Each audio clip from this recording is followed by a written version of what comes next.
இருக்குல்ல, இந்த இடத்துல ஒரு மார்க் போட்டுக்கோங்க. அப்படி இந்த ரவுண்டை வரைஞ்சிக்கோங்க. ஓகேங்களா? இதே ரவுண்டை அப்படியே கீழேயும் மார்க் பண்ணிடுங்க. எண்டில் ஒரு மார்க்கு, டாட்டில் ஒரு மார்க். ஓகேவா? போட்டுட்டு இதை எடுத்துருங்க. இந்த மார்க் பண்ணமுல்ல, இதை அப்படியே கட் பண்ணிடுங்க.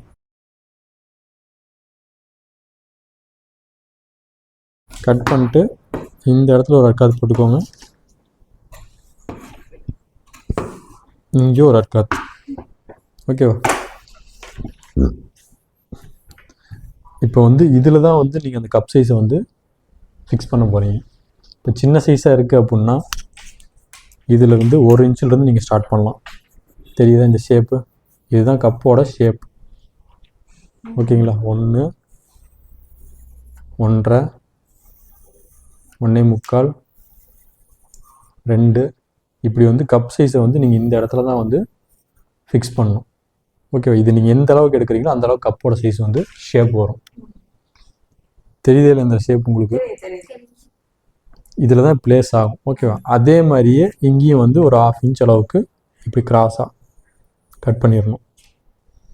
ஓகேவா? அப்போ தான் வந்து உங்களுக்கு ஆமுகிட்ட வர அந்த சுருக்கம் இருக்குல்ல, பள்ளம் தூக்குற துணி தூக்குது இல்லை, இதெல்லாம் வராது. இதை நம்ம எடுக்காமல் விட்டோம் அப்படின்னா, இப்போ நார்மலாக இருக்கிறவங்களுக்கு ஓகே, ரொம்ப பள்ளமாக இருக்குது, இப்போ ஒல்லியாக இருக்காங்கவங்களுக்குலாம் என்ன பண்ணுறது? சும்மாவே அங்கே துணி தூக்கிட்டு தான் இருக்கும். அப்போ இந்த கிராஸ் கொஞ்சம் சேர்த்து எடுத்துட்டீங்க அப்படின்னா ஆட்டோமேட்டிக்காக கப்போட சைஸ் இன்க்ரீஸ் ஆகும். உங்களுக்கு அந்த இடத்துல சுருக்கம் வர்றது, துணி எக்ஸ்ட்ரா இருக்கிறதெல்லாம் அவாய்ட் ஆயிரும். ஓகேங்களா? இப்போ இந்த சைஸ்க்கு நம்ம எவ்வளோ வைக்க போகிறோம்னா ஒரு 2 இன்ச் வைக்க போகிறோம். ஒரு 2 இன்ச். ஓகேவா? 2 இன்ச் வச்சு ஃபஸ்ட்டு லைட்டாக இப்படி ஸ்ட்ரைட்டாக தான் வரணும். ஸ்ட்ரைட்டாக வந்து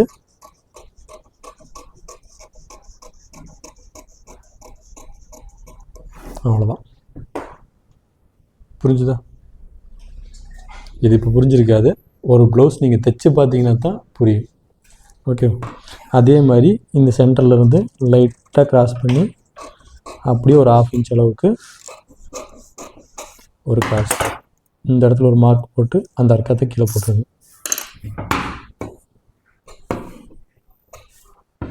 ஓகே. இப்போ அந்த கப்போட ஷேப் தெரியுதா உங்களுக்கு? ஷேப் தெரியுதா? இந்த பெண்டு வந்து என்ன ஆகும்னா பட்டி மாதிரி கவர் பண்ணும். இந்த இடம் தான் பிளேஸ் ஆகும். புரியுதா? இதை எடுத்து இதில் வச்சு பாருங்க. தெரியுது இப்போ உங்களுக்கு? இப்போ இதை நம்ம சேர்த்து பிடிக்கும்போது என்ன ஆகும்? ஆட்டோமேட்டிக்காக சென்டரை தூக்கிக்கும். அதுதான் கப்புக்கான ஸ்ப்ளேஸ். ஓகேங்களா? இப்போ இதை பண்ணி முடிச்சதுக்கப்புறம் ஃப்ரண்ட் எடுத்து இப்படி பேக்கில் செட் பண்ணிக்கோங்க கரெக்டாக. ஓகேவா? கரெக்டாக செட் பண்ணிவிட்டு இதை அப்படியே கீழே வைங்க. கீழே வச்சு இந்த அர்க்காத்து இருக்குல்ல, இதோட பிசுரும் கீழே இந்த பிசுரும் டச் ஆனால் போதும். தெரியுதா? இந்த பிசுரும் டச் ஆகணும், உள்ளே தள்ளக்கூடாது. இங்கேயும் டச் ஆகணும், இங்கேயும் டச் ஆகி கரெக்டாக உள்ளே வச்சிட்டிங்கன்னா நமக்கு தேவையான அளவை கட் பண்ணி எடுத்துடலாம். அப்படியே கை வச்சு இதை அப்படியே கட் பண்ணிடுங்க.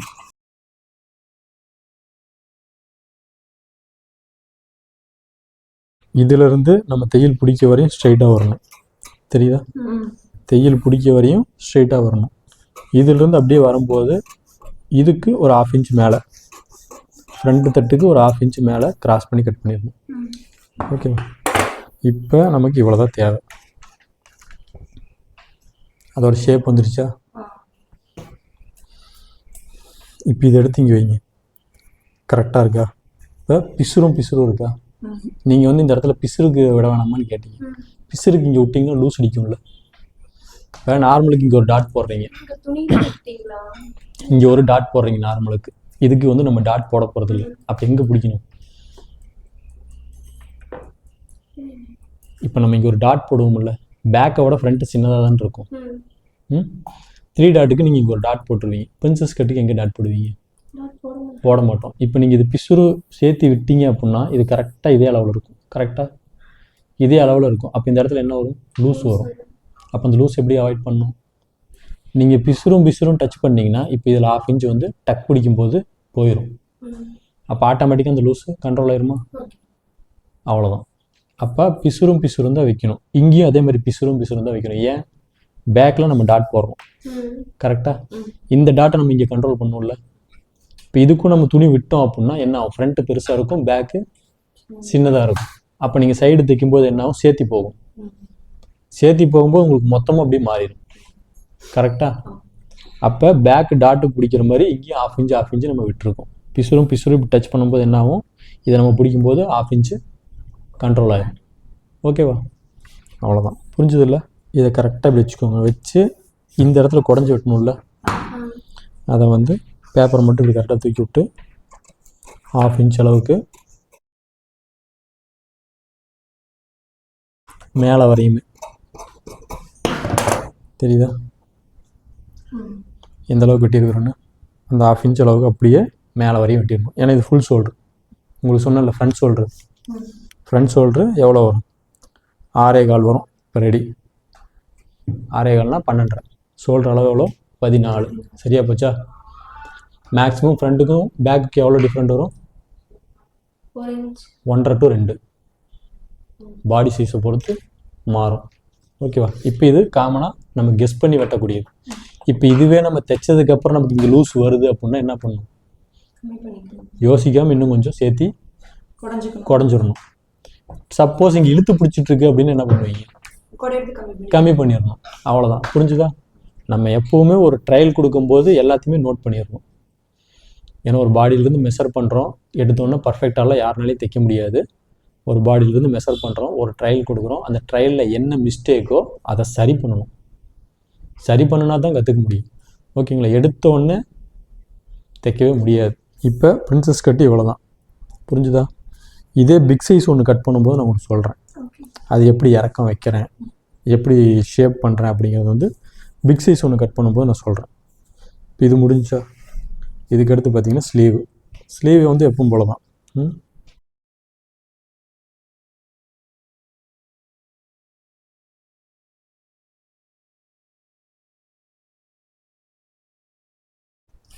½ இன்ச்சில் 2 கோடு போட்டுக்கோங்க. ஸ்லீவ் லென்த் எவ்வளோ? 10. இப்போ ½ இன்ச் எக்ஸ்ட்ரா 10.5. ஸ்லீவ் ஆம் எவ்வளோ வச்சோம்? 17. 17னா ஒரு 3.5 வச்சுக்கலாம். 17 2ஆக பிரித்தா 8.5. 8.5லேருந்து 1.5 இன்ச்சு மைனஸ். ஓகே. கை சுற்றளவு எவ்வளோ? 10.75. 2ஆக பிரித்தா 5.3. இதை அப்படியே வரைஞ்சிருங்க. ஓகேவா? இதையும் அப்படியே லைன் போட்டுருங்க. ஓகேவா? இப்போ வந்து நார்மல் ஸ்லீவ் வந்து நம்ம எப்பவும் போடுறது தான். அதனால இப்போ ஒரு ரெண்டு ஃப்ளீட் மட்டும் வைக்கிற மாதிரி லைட் பஃப் 2 ஃப்ளீட் மட்டும் வேணும் அப்படின்னா ஒரு 1 இன்ச் அளவுக்கு அப்படி ரவுண்டு, இதிலிருந்து 1 இன்ச் அளவுக்கு மேலே. இல்லை எனக்கு ஒரு 4-5 ஃப்ளீட் வேணும் அப்படின்னா ஒரு 2-2.5 இன்ச் அளவுக்கு மேலே. இன்னும் எனக்கு நிறையா வேணும் அப்படின்னா அப்படி சைஸ் பண்ணணும். இது வந்து லைட் பஃப் வைக்கிறோம்ல, இதுலேயே பார்த்தீங்கன்னா அந்த சுருக்கம் இன்க்ரீஸ் பண்ணி வைப்போம். அதாவது சைடில் மட்டும் வச்சுட்டு வருவோம். அந்த மாதிரி வைக்கும்போது பார்த்தீங்கன்னா இன்னும் இப்படி வெட்டணும். ஆமாம் ஆமாம் கீழே வரும். இது என்ன பண்ணுவீங்க? ஆமிலிருந்து வந்து தையல் போட்டே வந்து இங்கேருந்து சுருக்கம் பிடிப்போம். சுருக்கம் பிடிச்சி இதை கொண்டு வந்து இங்கே நிறுத்திடுவோம். இந்த சென்டரை வந்து சுருக்கம் இருக்காது. சென்டரை வந்து கரெக்டாக தைச்சிருவோம். அதுக்கப்புறம் மறுபடியும் அந்த பக்கம் என்ன பண்ணுவோம்? இங்கேருந்தே சுருக்கம் பிடிச்சிட்டு வருவோம். அப்போ அது என்ன ஆகும்? இந்த ரஃபல் ஸ்லீவ்லாம் பார்த்துருக்கீங்கல்ல, இப்படி ஃபோல்டாகி உள்ளே இருக்கும்ல, யூ ஷேப்பில் இப்படி வந்துருக்கும்ல, பார்த்துருக்கீங்களா? அந்த மாதிரி ஃப்ளீட்லாம் வந்து இந்த மாதிரி லென்த்து கொடுத்தீங்கன்னா தான் வைக்க முடியும். ஓகேவா? இப்போ இது வந்து நீங்கள் இங்கிருந்து பிடிச்சி வைக்கலாம். இங்கிருந்து பிடிச்சி வைக்கும்போது இந்த இடம் மட்டும் புஷ்னு தூக்கிட்டு இருக்கும். ஓகேவா? அது மாதிரி வந்து இந்த பப் ஸ்லீவு, லைட் ஸ்லீவு, இந்த பலூன் ஸ்லீவு இதெல்லாம் வந்து இதே பேட்டர்னில் தான் வரும். ஃபுல் ஃப்ளீட் வைக்கிற ஸ்லீவ் மட்டும்தான் வேறு மாதிரி வரும். அது நான் இன்னொரு இதில் வந்து உங்களுக்கு சொல்லித்தரேன். ஓகே. இப்போ வந்து எது எதுக்கு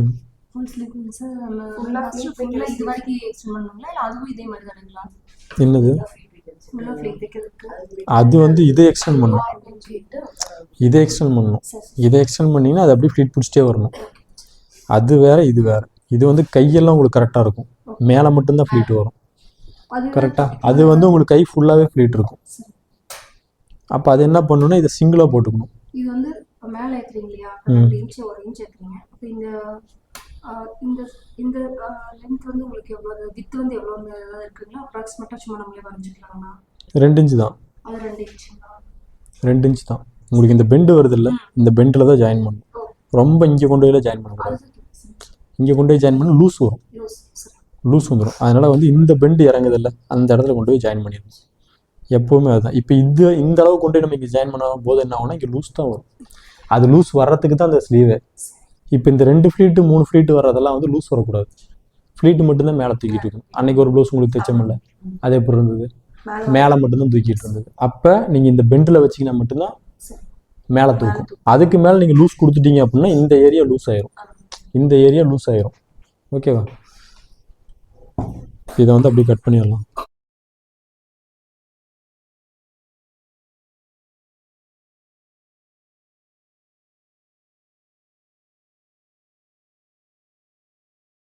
இதுக்கு வந்து ஃப்ரண்ட் பேக்லாம் குறைய தேவையில்லை. இதில் ஃப்ளீட் வர்றதுனால உங்களுக்கு அதுலேயே அட்ஜஸ்ட் ஆயிரும். அவ்வளோதான், இது கட்டிங் அவ்வளோதான். ஃப்ரண்ட் நெக்கு மட்டும் அந்த வி ஷேப் வருதா, இது வந்து சைடு தட்டு வந்து கிராஸ் வேணுன்னா கிராஸ் போட்டுக்கலாம், இல்லை ஸ்ட்ரைட் வேணுனாலும் ஸ்ட்ரைட் போட்டுக்கலாம். இப்போ சின்ன பொண்ணுங்களுக்குலாம் பார்த்தீங்கன்னா ஸ்ட்ரைட்டே போதும். எது அது ஸ்ட்ரைட்டு தான். இது நீங்கள் கிராஸும் போட்டுக்கலாம், ஸ்ட்ரைட்டும் போட்டுக்கலாம்.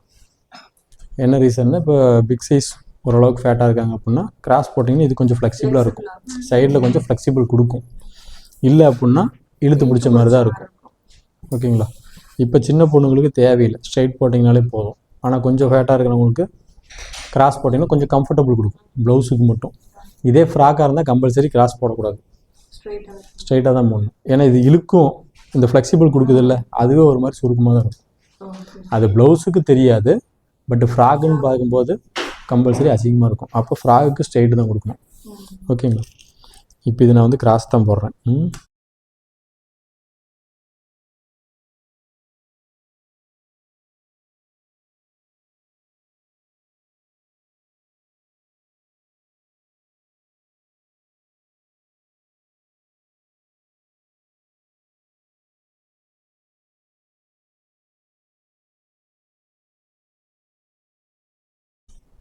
அவ்வளோதான், இது கட்டிங் ரெடி ஆயிடுச்சு. அடுத்து வந்து ஃப்ரண்ட் அந்த ஷேப் இருக்குல்ல, இந்த ஷேப் தெரியுதுல்ல, இது வந்து பார்த்தீங்கன்னா கழுத்தை ஒட்டி தான் போட்டிருக்காங்க, தெரியுதா? காலர் வந்து எப்படி இருக்குது, கழுத்து மேலே இருக்குது. அப்போ கழுத்துக்கு கீழே வேணும் அப்படின்னா இந்த அகலத்தை ஜாஸ்தி பண்ணணும், பேக்கில் இந்த அகலத்தை ஜாஸ்தி பண்ணணும்.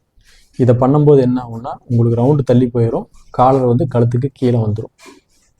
ஓகேங்களா? அதே மாதிரி காலரோட சைஸை பொறுத்து மாறும். இப்போ இது கழுத்துக்கு மேலே இருக்குது, அதனால் என்ன பண்ணுறோன்னா நம்ம அந்த 3 இன்ச் மட்டும் அப்படியே கட் பண்ண போகிறோம். ஓகே, இதை அப்படியே கட் பண்ணிடுங்க. புரிஞ்சுதா? கட் பண்ணிவிட்டு ஃப்ரண்ட் நெக் வந்து ஒரு 6 வச்சுக்கோங்க. ஓகேவா? 6 7 அது என்ன அளவு வருதோ அதை அப்படியே வச்சுக்கலாம். வச்சுட்டு இந்த ஷேப் போட்டிருக்காங்கல்ல, அதே ஷேப்பு வி மாதிரி, அவ்வளோதான். இப்போ இதை கட் பண்ணிடுறோம்.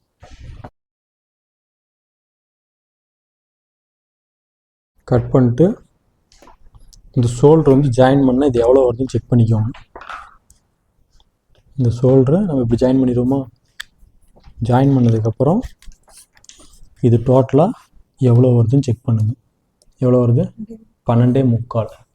ஓகேவா? 12.75 வருது. இப்போ சைனீஸ் காலரு, ஷர்ட்டு காலரு எல்லாத்துக்குமே இதே பேட்டர்ன் தான். இந்த ஃப்ரண்ட் நெக் மட்டும் மாறும், வி இல்லாமல் ரவுண்டு வரும், 3 இன்ச்சு ரவுண்டு வரும். ஓகேங்களா? 3 3.5 மாதிரி ரவுண்டு வரும்.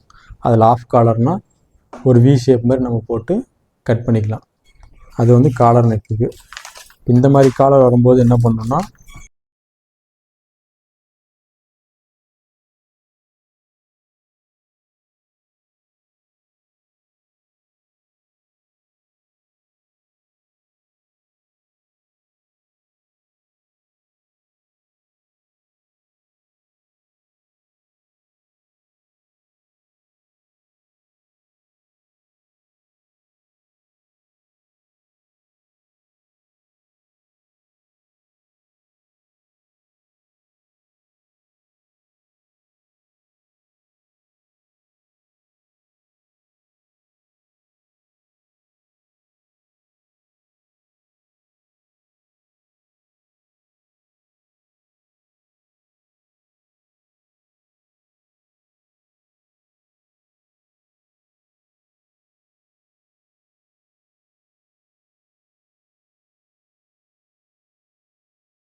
அப்போ நீங்கள் செக் பண்ணிக்கணும் ஃபஸ்ட்டு. இந்த ஷேப் இருக்குல்ல, இந்த ரவுண்டு தான் வந்து ஜாயிண்டில் வரும். ஓகேவா? இதிலிருந்து இதை வந்து நீங்கள் சரி பண்ணணும். ஆனால் வந்து நீங்கள் இப்போ கட் பண்ணும்போது பார்த்தீங்கன்னா, இதை நான் சும்மா கட் பண்ணி காட்டுறேன். தைக்கும் போது தான் கட் பண்ணணும். தைச்சு முடிச்சதுக்கப்புறம் கட் பண்ணிங்கன்னா தான் இது இருக்குல்ல, இது வந்து உங்களுக்கு எந்த அளவுக்கு வரும் அப்படிங்கிறது தெரியும். இது வந்து ஒரு 3 இன்ச் வருதுன்னு வச்சுக்கோங்க. 3 இன்ச்சுக்கு அப்புறம் இது வந்து இப்படி வரும். ஓகேவா? இப்போ எவ்வளோ இருக்குது எக்ஸ்ட்ரா? நமக்கு எவ்வளோ தேவை? 12.75. 12.75னா 25. 25.5. 25.5 தேவை. நான் எக்ஸ்ட்ரா தான் விட்டுருக்கேன். எக்ஸ்ட்ரா இருந்தால் தப்பு இல்லை, சின்னதாக ஆயிடக்கூடாது. ஏன்னா ரெடி ஆனதுக்கப்புறம் அட்ஜஸ்ட் பண்ண முடியாது. சின்னதாக இருந்ததுன்னா, பெருசாக இருந்தால் கூட நம்ம அட்ஜஸ்ட் பண்ணி கட் பண்ணிடலாம். ஓகேங்களா? இப்போ இதுதான் ஷேப். இந்த ஷேப் வந்து தெரியுதா உங்களுக்கு? இதை வந்து நீங்கள் அந்த வீலை கட் பண்ணும்போது, தைக்கும்போது இப்படி தான் வரும். அந்த ஷேப் வந்துடுச்சா? தெரியுதா? இப்படி தான் வரும். இப்போ இந்த கழுத்து நமக்கு எவ்வளோ வேணும் அப்படிங்கிறத நீங்கள் ஃபஸ்ட்டு செக் பண்ணணும். இந்த கழுத்து இருக்குல்ல, இப்போ இது எவ்வளோ இருக்குது? ரொம்ப கம்மியாக இருக்கா? ரொம்ப கம்மியாக இருக்குது. அப்போ என்ன பண்ணணும்? கழுத்தை வந்து இன்னும் கொஞ்சம் சேர்த்து கட் பண்ணணும். ஓகேங்களா? கட் பண்ணிங்கன்னா தான் இந்த அகலம் கிடைக்கும். இல்லைன்னா இது கழுத்தை ஒட்டி நெருக்கிட்டு தான் இருக்கும். இப்போ என்ன பண்ணணும்? இதை பாருங்கள், அவ்வளோதான். 1/2 இன்ச் அளவுக்கு எக்ஸ்டெண்ட் பண்ணிட்டேன். 2.5 மீதி ஃபஸ்ட்டே 3 வச்சேன். 3.5. ஓகேவா? இது என்னாகும்? கழுத்து அகலமாயிருச்சு. கழுத்து அகலமாயிருச்சு. இந்த நெக்கு வந்து இங்கே வரும்போது பார்த்தீங்கன்னா இங்கிருந்து தான் வரும். இங்கிருந்து தான் வரும். இப்போ அகலம் பாருங்கள் எவ்வளோ பெருசு இருக்குன்னு. தெரியுதா? அகலம் வந்து ஜாஸ்தி ஆயிடுச்சு. இந்த அகலத்தை வந்து அப்படி தான் இன்க்ரீஸ் பண்ணணும். இது எடுத்தோன்னே புரியாது கம்பல்சரி. ஏன்னா இதெல்லாம் டிசைனிங் பழகும் போது தான் புரியும். இது சாதா காலராக இருந்தால் ஈஸியாக இருக்கும். இந்த மாதிரி காலர்லாம் வந்து நீங்கள் ஒரு 2-3 டைமு பேட்டர்ன் போட்டு பார்க்கலாம். ஒரு வேஸ்ட் பீஸை வச்சு பேட்டர்ன் போட்டு பார்த்தீங்கன்னா தான், அதை ஸ்டிச் பண்ணி பார்த்தீங்கன்னா தான் புரியும். கட்டிங் வந்து இது இவ்வளோ தான். ஸ்டிச்சிங்கில் வந்து நான் மீதி சொல்கிறேன்.